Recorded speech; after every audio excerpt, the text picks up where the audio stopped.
2 ദിവസം മുമ്പ് സ്ഥാനാർത്ഥി പ്രഖ്യാപനത്തിന് മുമ്പ് ബിഗ് ബോസിലെ എല്ലാ താരങ്ങൾക്കും സീറ്റ് കിട്ടുന്നുണ്ട് എന്ന് അറിഞ്ഞ ആ നിമിഷത്തില് നമ്മുടെ റോബിൻ രാധാകൃഷ്ണൻ പോലും BJP-യിലേക്ക് പോയ ആ നിമിഷത്തില് ഇങ്ങനെയൊരു വാക്കുകൾ കേൾക്കുന്നു. എന്ന നമ്മുടെ BJP എടുത്തു കഴിഞ്ഞാൽ എനിക്ക് ഒരുപാട് പേര് എനിക്ക് ഇഷ്ടമാണ്.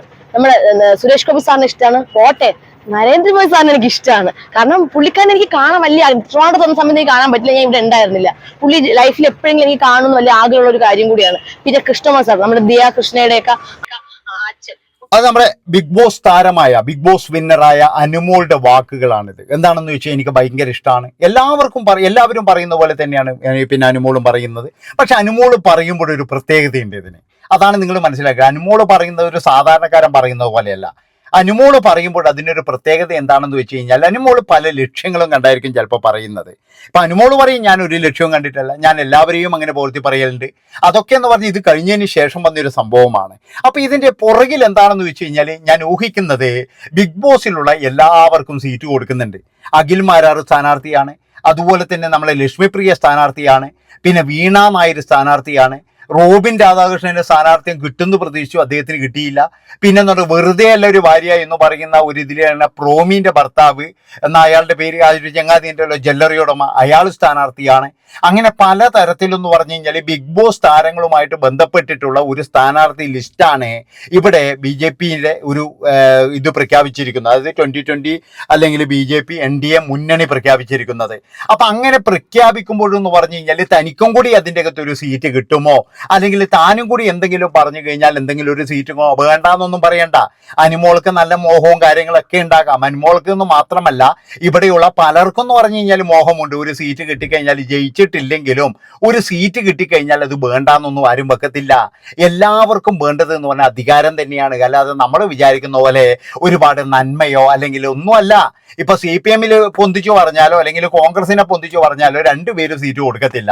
ഒന്നാമത്തെ കാര്യം എന്ന് വെച്ചാൽ അവിടെയുള്ള നേതാക്കന്മാരെ അക്കോമഡേറ്റ് ചെയ്യാൻ അവർക്ക് കഴിയുന്നില്ല. അപ്പോഴാണ് ഇങ്ങനെയൊരു സംഭവങ്ങൾ അഖിൽമാരാരുടെ ശ്രദ്ധയിൽപ്പെട്ടതും അഖിൽമാരാറ് ആദ്യം തന്നെ ചാടുകയും അതിന്റെ പുറകെ റോബിൻ ചാടുകയും പിന്നെ ലക്ഷ്മിപ്രിയ എന്ന് പറയുന്നത് ഞാൻ പണ്ടേ ഉള്ളതാണ് ഇവിടെ. പക്ഷെ അതുപോലെ തന്നെ വീണ നായർ അങ്ങോട്ട് ചാടി. ഇപ്പോഴിതാ വന്ന് പറയുകയാണ് നമ്മുടെ എന്താ പറയുക അനുമോളും വന്ന് പറയുന്നു എനിക്കും എല്ലാവരെയും ഇഷ്ടമാണ്. ഇതിൻ്റെയൊക്കെ പുറകിൽ എന്ന് പറഞ്ഞാൽ അധികാരം മാത്രമാണ്. ഒരു MLA സീറ്റിന് വേണ്ടിയിട്ടാണ് ഇവരൊക്കെ ഇങ്ങനെയൊക്കെ കടിപിടി കൂടുന്നത്. പക്ഷെ ഒരു കാര്യം ഞാൻ നിങ്ങളോട് പറയാം, അതായത് ഇവർക്കൊക്കെ വോട്ട് ചെയ്തത് വെറും BJP-ക്കാർ മാത്രമല്ല. അതാണ് നിങ്ങൾ മനസ്സിലാക്കേണ്ടത്. ഇവർക്കൊക്കെ വോട്ട് ചെയ്തത് എന്ന് പറഞ്ഞു കഴിഞ്ഞാൽ ഒരുപാട് പേര് ഈ സാധാരണക്കാരാണ്. നമ്മുടെ പൈസ നമ്മൾ സബ്സ്ക്രൈബർ എടുത്ത് ഇവർക്ക് ചെയ്തു. അതിലെന്ന് പറഞ്ഞാൽ പലതരത്തിലുള്ള ആൾക്കാരുണ്ട്. കോൺഗ്രസ് ഉണ്ട്, മാർക്സിസ്റ്റ് ഉണ്ട്, BJP ഉണ്ട്, മുസ്ലിം ലീഗ് ഉണ്ട്, ഇവരൊക്കെ ഉണ്ട്. അപ്പൊ ഇവരൊക്കെ എന്ന് പറഞ്ഞു കഴിഞ്ഞാൽ തഴഞ്ഞുകൊണ്ടാണ് ഇവരെല്ലാവരും കൂടിയിട്ട് ഒരു രാഷ്ട്രീയ പാർട്ടിയെ അവർക്ക് വേണ്ടിയിട്ട് അവരുടെ മുന്നിൽ കൊണ്ടുപോയിട്ട് അടിയറവ് പറയുന്നത്. ഇനി BJP-യിൽ ചേർന്നാലും ശരി, കോൺഗ്രസിൽ ചേർന്നാലും ശരി, മാർക്സിസ്റ്റ് ചേർന്നാലും ശരി, നിങ്ങൾ ഒരു പൊതു സ്വത്താണ്. അതായത് നിങ്ങളെയൊക്കെ വിജയിപ്പിച്ചതും വോട്ട് ചെയ്തതെന്ന് പറഞ്ഞാൽ പൊതുവായിട്ടുള്ള ജനങ്ങളാണ്. അവിടെ നിങ്ങളുടെ രാഷ്ട്രീയം എന്ന് പറയുന്നത് കാണിക്കേണ്ട സ്ഥലമല്ലാതെ. ഇവിടെ ഇപ്പോൾ അഖിൽ മാരാറായാലും അദ്ദേഹത്തിൻ്റെ സോഷ്യൽ മീഡിയയിലുള്ള പിന്തുണ കണ്ടാണ് അദ്ദേഹം മത്സരിക്കുന്നത് എന്നാണ് എനിക്ക് തോന്നുന്നത്. അതുപോലെ തന്നെ റോബിന് സീറ്റ് കിട്ടിയിട്ടില്ല. ഏതായാലും അനുമോൾക്കും അതേപോലെ തന്നെ അനുമോൾക്കും ഇനി സീറ്റ് കിട്ടിയിട്ടില്ല ഇതുവരെ. അനുമോൾ ഇനിയിപ്പോൾ ചർച്ച ചെയ്തിട്ടില്ല അല്ലെങ്കിൽ എനിക്കതിന് മോഹമില്ല എന്നൊക്കെ പറഞ്ഞാലും എല്ലാവർക്കും അറിയുന്ന കാര്യമാണ്. ഈ ഒരു സമയത്ത് തന്നെ ഇങ്ങനെ പൊക്കി പറയണമെങ്കിൽ അങ്ങനെയാണെങ്കിൽ എല്ലാവരെയും പൊക്കി പറയണ്ടേ? അങ്ങനെയൊന്നും ചെയ്യുന്നില്ലല്ലോ. അതായത് ഒരേ ഒരു പാർട്ടിക്കാര്, പ്രത്യേകിച്ച് തന്നെ സുരേഷ് ഗോപി എന്തെങ്കിലും പറഞ്ഞിട്ടുണ്ടാകും, ഇങ്ങനെയുള്ള ആൾക്കാരാ നമ്മൾ ഇതാക്കണം എന്നൊക്കെ പറഞ്ഞിട്ടുണ്ടാകും. എനിക്ക് അതിശയമാണ് തോന്നുന്നത്. അതായത് ഇവരൊക്കെ എന്ന് പറഞ്ഞു കഴിഞ്ഞാൽ ഇപ്പൊ അഖിൽമാരൊക്കെ അയാൾ ഇനി എന്തോ ആയിക്കോട്ടെ, 2 വർത്താനങ്ങൾ പറയും. പക്ഷെ ബാക്കിയുള്ളവരൊക്കെ പോയിട്ട് എന്ത് പറയാനാണ് അവിടെ, എന്ത് ചെയ്യാനാണെന്ന് എനിക്ക് മനസ്സിലാകുന്നില്ല. ഇവിടെയൊന്നും നേതാക്കന്മാർ ഇല്ലായിട്ടാണോ ഇങ്ങനെയുള്ള പുതുമുഖങ്ങളെ? ഇവരെന്തെങ്കിലും ഒരു ക്വാളിറ്റിയുള്ള പുതുമുഖങ്ങൾ വേണ്ടേ? എന്തുകൊണ്ട് കാര്യം? ഇപ്പൊ മാരാറ് തന്നെ എന്ന് പറഞ്ഞാൽ അയാൾ കോൺഗ്രസ് പാരമ്പര്യമുള്ളൊരു ടീമാണ്. അയാളുടെ ഭാര്യൻ്റെ അമ്മ കോൺഗ്രസ്സുകാരിയാണ്, നേതാവാണെന്ന് പറയുന്നുണ്ട്. അതുപോലെ തന്നെ ഇദ്ദേഹമാണെങ്കിലും കോൺഗ്രസ്സുകാരനാണ്. അതുകൊണ്ട് ഇദ്ദേഹത്തിന് COGP എന്ന് പറയുന്ന ആ സഖ്യത്തിലുള്ള കുറേ വോട്ടുകൾ കിട്ടും. പക്ഷെ ഇവരൊക്കെ ബാക്കിയുള്ളവരൊക്കെ എന്തിനാണ് ഇവർ സ്ഥാനാർത്ഥിയൊക്കെ എനിക്ക് മനസ്സിലാകുന്നില്ല.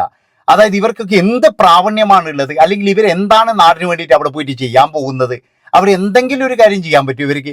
ഈ ബിഗ് ബോസ് എന്ന് പറയുന്ന ഒരു ഷോയിൽ അഭിനയിച്ചുകൊണ്ട് എനിക്ക് തോന്നുന്നതെന്ന് വെച്ചാൽ ഏഷ്യാനെറ്റ് ഇനിയിപ്പോൾ ഈ ബിഗ് ബോസിൽ ചേരുമ്പോൾ തന്നെ അവരോട് എഴുതി വാങ്ങിക്കുന്നുണ്ടോ എന്ന് ഡൗട്ട് ഉണ്ടായിരുന്നു. ഇനി നിങ്ങളെല്ലാവരും BJP-ക്കാരാകണം എന്ന്. അല്ല, എനിക്ക് അങ്ങനെയാ തോന്നുന്നു, സംശയം തോന്നുന്നു. അല്ലാതെ ഇവരെയൊക്കെ എന്ന് പറഞ്ഞാൽ ഏതായാലും നമുക്കൊരു കാര്യം ചെയ്യാം. പ്രോമീന പ്രഖ്യാപിക്കുന്ന രംഗങ്ങൾ നമുക്കൊന്ന് കണ്ടിട്ട് വരാം. സെലിബ്രിറ്റി തന്നെയാണ്. റോമി കുര്യാക്കോസിനെ പ്രത്യേകിച്ച് പരിചയപ്പെടുത്തേണ്ട കാര്യമില്ല.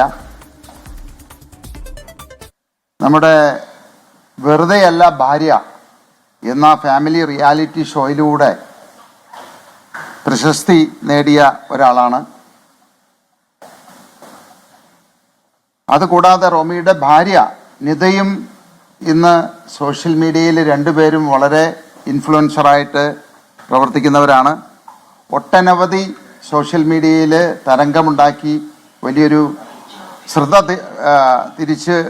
പിടിച്ചു പറ്റിയ രണ്ട് വ്യക്തിത്വങ്ങളാണ്. അപ്പോൾ റോമിയെ നമ്മൾ അങ്കമാലി നിയോജക മണ്ഡലത്തിൽ 2020 സ്ഥാനാർത്ഥിയായിട്ടാണ് നമ്മൾ തീരുമാനിച്ചിരിക്കുന്നത്. അപ്പോൾ അങ്കമാലി നിയോജക മണ്ഡലത്തിൽ 2020 സ്ഥാനാർത്ഥിയായിട്ട് മത്സരിക്കുകയാണ്. 2020 എന്ന പാർട്ടിയെ നമുക്കറിയാം കഴിഞ്ഞ 10-15 വർഷമായിട്ട് നമ്മൾ അടുത്ത്. അപ്പോൾ ഇതാണ് നമ്മളെ ജ്വല്ലറിന്റെ മുതലാളിയാണ് 2020 പാർട്ടിന്റെ സ്ഥാനാർത്ഥിയായിട്ടാണ്, അതായത് NDA മുന്നണിയിലാണ് ഇപ്പോൾ 2020 പ്രവർത്തിക്കുന്നത്. നമുക്ക് എല്ലാവർക്കും അറിയുന്ന കാര്യം തന്നെയാണ്. അപ്പോൾ 2020 മുന്നണിയുടെ ഭാഗമായിരിക്കുകയാണ്. ഇനി അടുത്തത് പ്രഖ്യാപിക്കുന്നതെന്ന് പറഞ്ഞു കഴിഞ്ഞാൽ വീണ നായരെയാണ്. ഈ വീണ നായർക്കും കൂടി സീറ്റ് 2020 കൊടുത്തിട്ടുണ്ട്. അതും കൂടി നമുക്കൊന്ന് കണ്ടിട്ട് വരാം. 2020 സ്ഥാനാർത്ഥി പട്ടിക അല്പസമയത്തിനകം പുറത്തു വരും. തൃപ്പൂണിത്തറയിൽ സാബു എം ജേക്കബ് മത്സരിക്കുമെന്നൊക്കെ ഉണ്ടായിരുന്നു. ഇപ്പോൾ ഇതാ ഒരു അപ്രതീക്ഷിത മുഖം കൂടി സ്ഥാനാർത്ഥി പട്ടികയിലേക്ക് വരുന്നു. അത് സിനിമ സീരിയൽ താരമായ വീണ നായരാണ്. ബിഗ് ബോസിലൂടെ ശ്രദ്ധേയാണ് വീണ. ക്ലാസിക്കൽ നർത്തകിയാണ്. വീണ ഏറ്റുമാനൂരിൽ 2020 സ്ഥാനാർത്ഥിയാകും. NDA സ്ഥാനാർത്ഥിയായി പ്രഖ്യാപിക്കുമെന്ന പ്രഖ്യാപനമാണ് ഇപ്പോൾ വരുന്നത്. ഉണ്ടായിട്ടുണ്ട്. പക്ഷേ അതൊരു പാർട്ടി, എന്ത് പാർട്ടി ഞാൻ പൂർണ്ണമായിട്ടും അത് പുറത്തു പറഞ്ഞുകൊണ്ടല്ല. എനിക്ക് വേണ്ട കാര്യങ്ങൾ എനിക്ക് പ്രവർത്തിക്കേണ്ട സമയത്ത് ഞാൻ. അപ്പോൾ അതാണ് വീണ നായരെയും കൂടിയിട്ട് സ്ഥാനാർത്ഥിയാക്കിയിട്ടുണ്ട്. അങ്ങനെ വീണ നായർ, പ്രോമി, അതായത് അതുപോലെ തന്നെ ബിഗ് ബോസ് താരങ്ങൾ, ഇങ്ങനെയുള്ള ആൾക്കാരെ മാത്രമാണ് ഇവർ സ്ഥാനാർത്ഥി ലിസ്റ്റിലേക്ക് കൊണ്ടുവന്നിരിക്കുന്നത്. എനിക്കിതിൻ്റെ ഇത് മനസ്സിലാകുന്നേ ഇല്ല. അതായത് ഇവരൊക്കെ എന്ത് കാണിക്കാനാണ്? ബിഗ് ബോസിലൊക്കെ പോയിട്ട് ഇവരുടെ പ്രകടനവും കാര്യങ്ങളൊക്കെ നമ്മൾ കണ്ടതാണ്. ഇത് ബിഗ് ബോസ് അല്ല ഇവിടെ ജനങ്ങളെ ഭരിക്കേണ്ടത്. ജനങ്ങളെ ഭരിക്കേണ്ടതെന്ന് പറഞ്ഞാൽ നല്ല ആർജവമുള്ള നേതാക്കന്മാരാണ്. ആ നേതാക്കന്മാരെ നിർത്തിക്കുന്നതിന് പകരം ഇങ്ങനെയുള്ള ആൾക്കാരെ കൊണ്ടുവന്നിട്ട് ഒന്നും വേണ്ട. BJPന്റെ കൊടി പിടിച്ച് നടന്ന വനിതകൾ എത്ര ആൾക്കാരുണ്ട്, അവരെയൊക്കെ പിടിച്ചുകൊണ്ടെന്ന് നിർത്തിക്കോടെ. എന്തിനിങ്ങനെ സിനിമാ താരങ്ങളെയും ഇവരെയും തപ്പിപ്പോകുന്നതെന്ന് എനിക്ക് മനസ്സിലാകുന്നില്ല. ജയിക്കാനല്ലാന്ന് എനിക്ക് മനസ്സിലായിനി. ജയിക്കാനാണെങ്കിൽ മര്യാദക്കുള്ള സ്ഥാനാർത്ഥികളെ നിർത്തൂലേ? ഇത് ജയിക്കൊന്നല്ല വേണ്ടത്. എങ്ങനെയെങ്കിലും ഞങ്ങളും ഇവിടെ ഉണ്ട് എന്ന് മനസ്സിലാക്കണം. അതിനു വേണ്ടിയിട്ടുള്ള ഒരു ഇത് മാത്രമേ ഉള്ളൂ, വേറെ ഒന്നുമില്ല. നിങ്ങൾ മനസ്സിലാക്കി. ജയിക്കാനാണെങ്കിൽ ഇവിടെ എന്തൊക്കെ വഴികളുണ്ട്, എത്ര സ്ഥാനാർത്ഥികളുണ്ട്, ഇതൊന്നും കാണാതെ എവിടുന്നോ ഇങ്ങനെ ഇതല്ല ബിഗ് ബോസിലെ ടീമുകളും വെറുതെ അല്ല ഭാര്യയിലെ ടീമുകളും സീരിയൽ താരങ്ങൾ അണിനിരത്തിയിട്ട് ഇതെന്താണ് തമിഴ്നാടാ? നന്ദി, നമസ്കാരം. അപ്പോൾ സീറ്റ് കിട്ടാതെ 2 പേര് ഇപ്പോൾ ഔട്ടായി. അത് നമ്മളെ റോബിനും അതുപോലെ തന്നെ എന്ന് പറഞ്ഞു കഴിഞ്ഞാൽ അനുമോൾക്കും കൂടി ഒരു സീറ്റ് കൊടുക്കായിരുന്നു. നന്ദി, നമസ്കാരം, ബൈ ബൈ.